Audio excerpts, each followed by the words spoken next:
Have you ever wondered what happens when the tables are turned, when the hunter suddenly becomes the hunted? It is an absolutely terrifying thought. And in Richard Connell's classic thriller, The Most Dangerous Game, we're about to see it play out.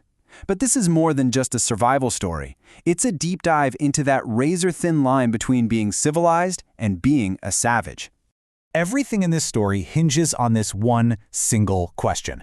What is the most dangerous game? It all starts as a simple philosophical debate on a yacht, but believe me, it ends up as a brutal life-or-death struggle. So let's find out what the answer is. Okay, so picture this. We're on a yacht slicing through a pitch-black, steamy Caribbean night. And on that deck is our main guy, Sanger Rainsford. He's a world-famous big game hunter, literally wrote the book on it, and he's on his way to the Amazon to hunt jaguars. Right off the bat, we see this major disagreement. You see, for Rainsford, the world is pretty simple. It's made up of two classes, hunters and huntees. That's it. But his friend Whitney, he's not so sure. He actually feels for the animals, wondering if they feel real fear. And Rainsford's response? Who cares how a jaguar feels? Oh man, you're going to want to remember that line. It pretty much sets the stage for everything that's about to happen. While they're talking, Whitney points out this dark spot on the horizon, an island shrouded in mystery and some seriously bad vibes. It's called Ship Trop Island. I mean, come on, with a name like that, you know it's trouble.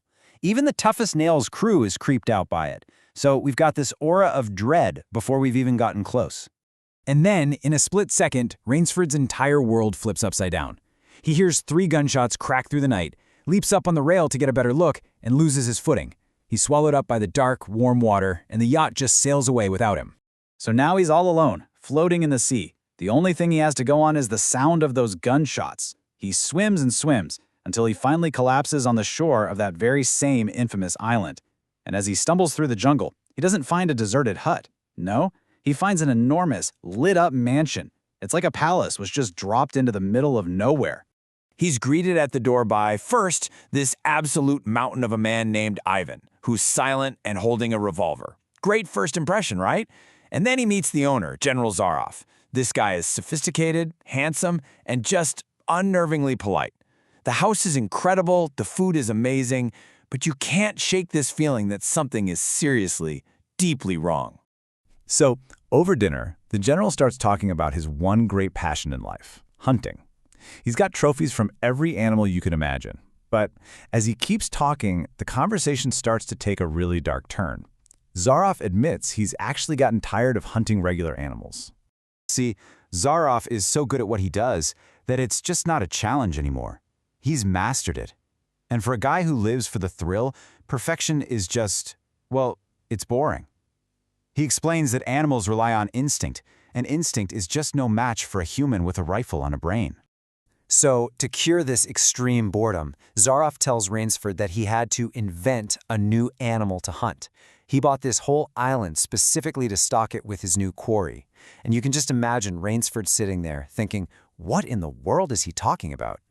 Zaroff's logic here is just bone-chilling. He lays out the qualities of his perfect prey. It needs courage, it needs cunning, and here's the kicker, it has to be able to reason. When Rainsford says, no animal can reason, the general just smiles and says, "My dear fellow, there is one that can." And there it is, the horrifying truth. The most dangerous game isn't an animal at all. It's people. Zaroff causes shipwrecks, he captures the sailors who survive, and he uses them for sport. Rainsford is completely disgusted, calls it murder, and Zaroff, he just laughs. This guy has left civilization so far behind, it's not even in his rearview mirror. Well, obviously, Rainsford is like, no way, I'm not doing this. But Zaroff wasn't really asking. He makes it crystal clear, if Rainsford won't be a hunter, then he's going to be the hunted. And just like that, the game is on. Zaroff lays out the rules with this creepy, formal politeness, like they're about to play chess. Rainsford gets some supplies and a head start. If he can stay hidden from Zaroff for 3 whole days, he wins his freedom. It's this grotesque imitation of a sport, a thin layer of civility slapped on top of pure evil. Rainsford, being an expert, uses every trick in the book to create a confusing trail, and then he hides up in a tree. He watches in pure horror as Zaroff follows his path easily without a single misstep. The general stops right under Rainsford's tree, looks up, and smiles. He blows a smoke ring, turns around, and just walks off. That's the moment Rainsford gets it. He's not being hunted, he's being toyed with. He's a mouse, and Zaroff is the cat. But that moment, it changes everything. The fear turns into cold, hard resolve. Rainsford knows he can't think like prey anymore. He has to become the hunter again. So he digs deep into his lifetime of experience and starts turning the jungle itself into a weapon. And his traps start to work. The Malay man-catcher injures Zaroff's shoulder. The Burmese tiger pit takes out one of his best dogs. And the Ugandan knife trap, it kills the giant Ivan. With every small victory, the game starts to shift. This is no longer a one-sided affair. Well, with Ivan gone, Zaroff is done playing games. He unleashes his entire pack of hounds. Rainsford is running for his life. The dog's getting closer and closer until he's backed into a corner.